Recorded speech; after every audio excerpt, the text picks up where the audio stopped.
I'm your host, Kellan Buddy, here to guide you through the show. So where is the Marquette basketball program at? Well, we now enter the second year of the Steve Wojciechowski regime, and a lot has changed since year one. The 2015-2016 squad will consist of 8 new faces, 7 of whom are freshmen. One of the new faces will be Henry Ellenson, a consensus top 10 recruit who brings in a skill set that is very rare for someone standing at 6'10". Returning are standouts Dwayne Wilson and Luke Fisher, who will assume captain duties, as well as Jawan Johnson and Sandy Cohen, and walk-on Michael Mackey, the third captain. Mackey will be the sole senior on a team that will be one of the youngest in the country. Although the 2014-2015 season was the first losing season for the program since 1999, it was much of a transition year. 8 strong has now become 14 strong, and the future looks mighty bright for the Golden Eagles. With such a young roster, the Golden Eagles will have a lot of question marks coming into the season. So tonight, our crew at The Breakdown will try and answer some of those. So with that, we'll send it over to Studio 7. Take it away, Connor. Thanks, Kellan. Welcome to The Breakdown. I'm your host, Connor Basch, here with your Marquette basketball experts, Peter Fiorentino, Michael Gilbert, and Brian Foley. So guys, last year was quite a bumpy season for Wojo in his first season at Marquette. The team finished 13-19 overall and 4-14 in Big East action. What are your takeaways from Wojo's inaugural season at Marquette? Well, guys, first of all, great to be here with you. It was not Wojo's team. It wasn't his recruits. It was Buzz Williams' recruits. He had Gabe Levin transfer before the season started. Deontay Burton and John Dawson transferred during the season. So, like that whole 8 strong thing, it wasn't his team. You know, he did the best he could with what he had. It was definitely a roller coaster season for Steve Wojciechowski. He really just had to suffer through a couple of guys transferring from the team, Deontay Burton, John Dawson, some guys with a lot of potential. So Steve Wojciechowski had to just kind of feel his way through, but I like his status and his mantra going forward, win for Marquette, and that's what he wants. He wants to win games. Yeah, Michael, it was all about Wojciechowski feeling his way out, getting his legs under him for in this Marquette inaugural season for him. And I really liked what I saw from Wojo on the bench. Showed a lot of versatility as a coach. He was willing to switch from man to zone. He came over as a Duke guy where they played a lot of man, but after he gave up 97 points to Omaha, they switched to zone defense, and that kind of changed the outlook of their season. So I think there's more good things to come from Steve Wojciechowski this season.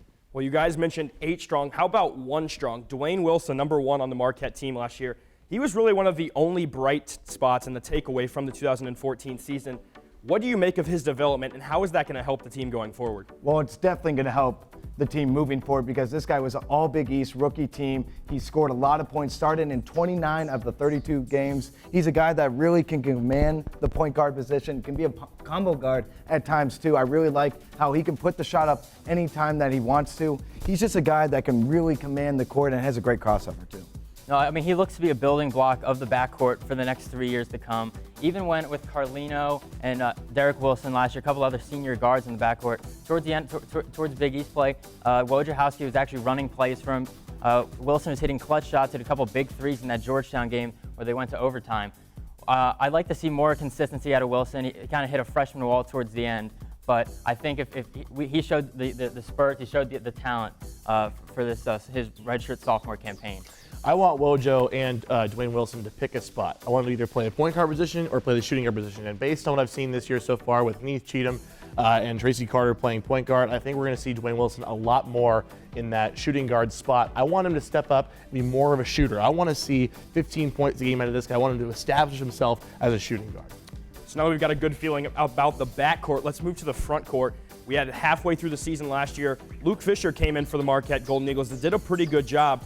Some off games, but what do you expect for Luke Fisher, and what could be one of the best front courts in the nation this year? I'm expecting big things from Fisher this year. Showed a lot of talent. He's one of the 2 returning guys in him and Wilson who played big minutes last season. But I really want to see Fisher get more touches in the post. He got double teamed a lot last season with Ellenson be able to spread the floor out of that power forward spot. He'll get a lot more one-on-one opportunities. I'd like to see him attack on offense a little more this season.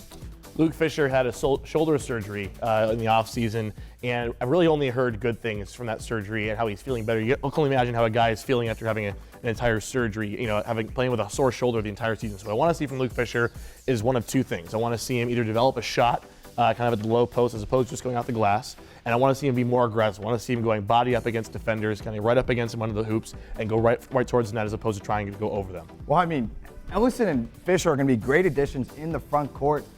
Fisher, 11 points per game, 5 rebounds, a guy that really just knew how to be a great rim protector, a guy that could finish at the rim too, close to the basket. With his back to the basket, he's done very good things. His post game is going to continue to improve throughout the season. So I really like his game, and with Ellison too, 2 big guys, both on the offense and defense end, it's going to be fun. Some hard-hitting analysis from the guys right now. That'll do it for this block over here in Studio 7. Kellan, what's going on in your neck of the woods?